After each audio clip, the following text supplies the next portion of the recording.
Hello my beautiful people of the world and welcome to my channel. Today we are going to be discussing something a little chilling, a little eerie, and a little unsolved. Today we are going to be discussing a case that you may have heard of, but now we're going to deep dive into it and give some theories into what might have actually happened. It's one of America's most chilling unsolved crimes. 8 people were brutally killed in their home, and to this day, the killer has never been caught. And that is the Villisca Axe Murder House.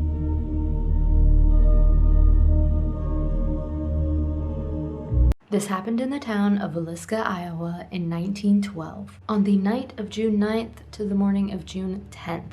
Okay, so basically, the Moore family, Josiah Moore and his wife Sarah Moore, were in their house with their children and 2 of their children's friends. The friends were Lena and Ina Stillinger. But on the night of June 9th, the family and the 2 Stillinger sisters attended an event at the new church just a few minutes walk away from their home. And on their way home, Josiah had asked the Stillingers family if the girls could stay the night, and as you guessed it, the answer was yes. And sometime after midnight, someone entered the house with, you guessed it, an axe, killing the father and mother first, and then went on to the rest of his victims, the children, throughout the house. Now, for whatever reason, the murderer decided he was gonna go back and just hit those already dead bodies again that he just killed. He decided to keep on going, and he struck Josiah another roughly 30 times, and basically making all the other victims' faces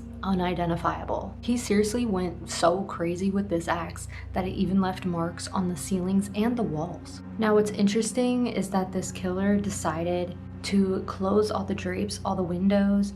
He covered the bodies with sheets and even covered all the mirrors, which is typically something you would do during a wake or a funeral. And this killer, he ended up leaving the axe in the girls' room upstairs and even helped himself to some food until he decided to leave around roughly 5 a.m. Now, one of the neighbors, Mary Peckham, she went outside doing her typical morning laundry activities, right? And she noticed that the Moore family was not out and about, and that the kids were not getting ready for school and leaving for school, and that the house seemed eerily quiet. Now obviously, since the killer had closed all the windows, closed all the curtains, she looked inside but she couldn't see anything, right? So she ended up calling Josiah's brother to see if he knew anything, maybe the family had gone ill, if they were away, anything of the sorts. So once Josiah's brother Ross got there, he obviously didn't really see anything wrong at first, but then once he went inside, he did find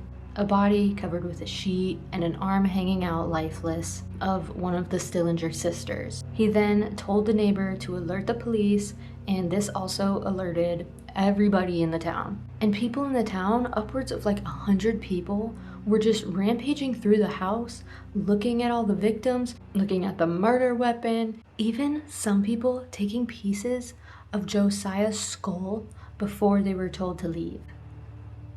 What? Why are we taking people's skulls out here? That honestly is so eerie to me. Why would you do that? Anyway, they even eventually had to get the National Guard involved to secure the building so people would stop going into it. So here's the thing, at the time when this happened, 1912, they weren't using fingerprints, okay?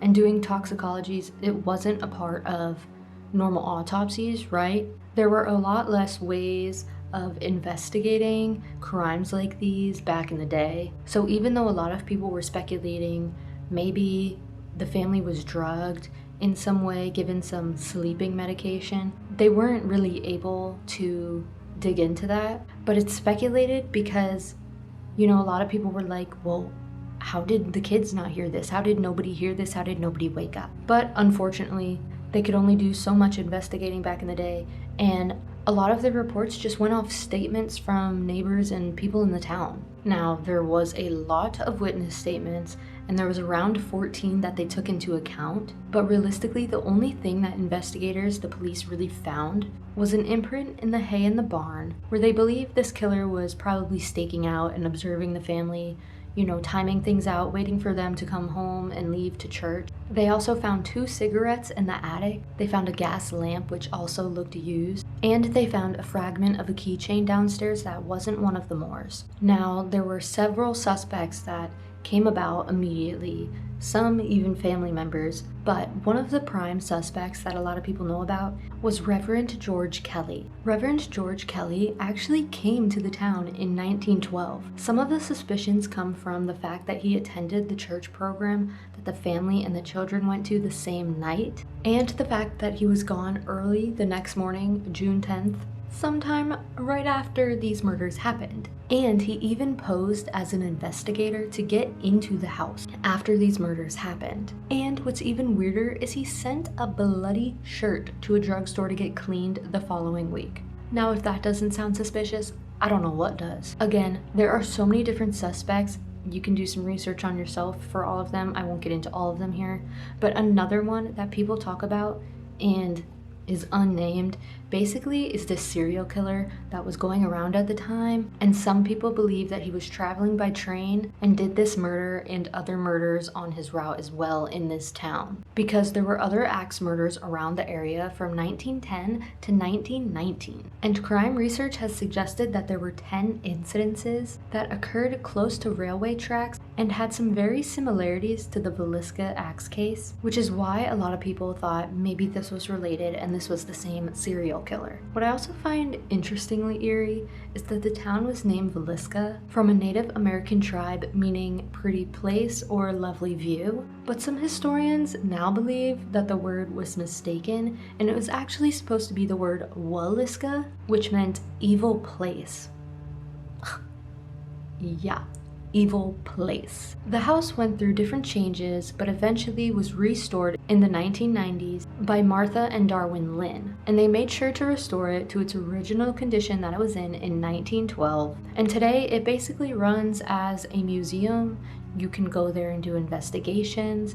They have guided tours there because it is a known site for paranormal activity, which makes a lot of sense considering 8 people were murdered in this house. Some investigators who have gone there see things like orbs, find cold spots around the house, weird sounds and footsteps, and have even gotten some voices, some names, some shadows on recording. But the Villisca Axe Murder House remains one of the most famous unsolved cases to this day. It's inspired books, documentaries, obviously. A ton of people, a ton of investigators have gone to check this place out. Here on YouTube, there are paranormal investigators, ghost adventures, all those famous television shows. So many people have gone here to try and figure out what actually happened there that night of June 9th. It's crazy too, because when I originally heard this story, obviously it is very tragic, but I immediately thought of how the parents of those 2 Stillinger sisters must feel. You know what I mean? They let their children go spend the night for a harmless night just to go have some fun with their friends, and then this happens. Obviously, you can't live in fear of something like that happening, but man, I feel for those parents. And I do agree with some of the townspeople that it's pretty crazy that none of them woke up. The sisters didn't wake up, the children didn't wake up. How did nobody wake up? So what do you think happened? Do you think this was an act of a train-riding serial killer? Or do you think it was someone much closer to them?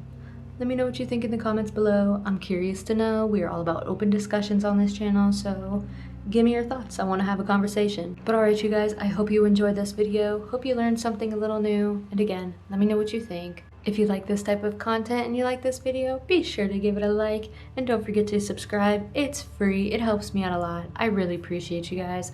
And I will see you in the next one. Bye, y'all. Love you.